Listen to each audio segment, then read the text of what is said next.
یہ جو کچھ بھی ٹوٹی پھوٹی باتیں اللہ نے ذہن میں ڈالی، اللہ تعالیٰ ہم سب کو سمجھنے کی توفیق نصیب فرمائے۔ بس ایک نصیحت، پہلی نصیحت میں نے کیا کیا؟ دیکھو آج تک کہو انشاءاللہ قبرستان جایا کریں گے، کہو انشاءاللہ۔ محمد یہ بات کوئی بتا رہا نہیں آج، بہت ضروری ہے۔ آدمی نے موت بھول گیا اس لیے گناہ کر رہا۔ قسم خدا کی اگر مجھے میری موت یاد نہیں تو گناہ کرنے کو دل ہی نہیں چاہے گا۔ اور نبی نے فرمایا کہ قبرستان جایا کرو تاکہ تمہیں تمہاری موت، ارے بولو، تو پہلا آج بیان کا خلاصہ، اگر ایک چیز پر بھی عمل کر لیے تو نہیں معلوم ابو بکر بھائی کو کتنا ثواب ملے گا، مرنے والوں کو کتنا ثواب ملے گا۔ پہلی نصیحت میں آپ کو کرتے جا رہا ہوں، وقت ملے نا بلکہ کوشش کیا کرو، وقت ملنے والا ہے۔ وقت تو آج کل نکموں کے پاس بھی وقت نہیں ہے، نہیں سمجھا؟ قسم خدا کی جو نکمے ہیں ان کے پاس بھی وقت نہیں سمجھا؟ جو نکمے ہیں ان کے پاس بھی فی الحال وقت نہیں ہے، تو وقت ملے گا نہیں، وقت نکال کر قبرستان جانے کی کوشش کرو، کہو انشاءاللہ ہفتے میں ایک مرتبہ تو جایا کرو، ہے نا؟ اور ماں باپ کے لیے، اپنے مرحومین کے لیے 20 سال ثواب کرے، کہو انشاءاللہ، ہے نا؟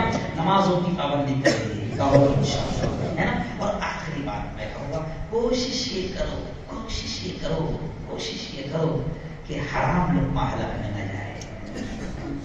مولانا یہ بہت خطرناک چیز ہو رہی ہے، مسلمان محسوس نہیں کر پا رہا ہے، مسلمان غور نہیں کر پا رہا ہے، اور غیر محسوس طریقے سے محسوس بھی نہیں ہو رہا اس کو، غیر محسوس طریقے سے اس کے حلق میں حرام لقمہ اتر رہا ہے، اور حرام لقمہ جب اترتا ہے اللہ کی قسم تو پھر کعبے کا دروازہ پکڑ کر بھی دعا مانگو تو دعا حرام لقمہ حلق میں جائے، کوشش کرو، کرے گے انشاءاللہ۔ اللہ تعالیٰ ہم سب کو صحیح سمجھ نصیب فرمائیں۔ میں دعا کے الفاظ کہہ رہا ہوں، آپ سب دعائیں کریں۔ اے اللہ، مرحوم ابو بکر بھائی کے رشتہ داروں نے اس پروگرام کو سجایا، بات ہے کہ پروگرام کو سجانے کے لیے محنت بھی لگتی ہے، پیسہ بھی خرچ ہوتا ہے۔ میرے مولا مرحوم ابو بکر بھائی کو، اور ایسے ہی مرحوم فقیر بھائی سلیمان موٹر والا، اور ایسے ہی مشتاق بھائی کی امی جان زلیخا آپا، یہ تمام مرحومین کو اور ہمارے اپنے مرحومین کو بھی اس کا بہتر ثواب نصیب فرما۔ اے اللہ، ہمارے تمام کے مرحومین کی قبر کو نور سے منور فرما۔ اے اللہ، ان تمام کو جنت الفردوس میں اعلیٰ مقام نصیب فرما۔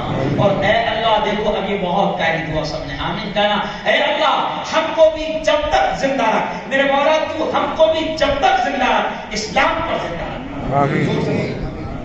نہیں بولو آمین، اور موت دے میرے مولا تو ہم سب کو ایمان والی کرنے والی موت نصیب۔ اور مرحوم ابو بکر بھائی کے لیے فقیر بھائی سلیمان موٹر والا مرحوم، ایسے ہی ابھی بھی میرے دوست ہے بلسار کے عبد الحمید بھائی، ہمارے دوست ہے، ابھی 3-4 دن پہلے انہوں نے مجھے یہاں لے کر آئے تھے۔ عبد الحمید بھائی انہوں نے ابھی فون کیے جب میں بیان کے لیے آ رہا تھا، ان کی بھی رشتہ دار ہے شمع آپا، ابھی اس وقت ان کا بھی انتقال ہوا ہے پورٹ بندر میں، ہم ان کے لیے بھی دعائیں کریں اور اپنے تمام مرحومین کے لیے دعائیں کریں اور اپنے پورے علاقے کے اور اس پیارے ملک کے لیے بھی دعائیں کریں۔ زور سے آپ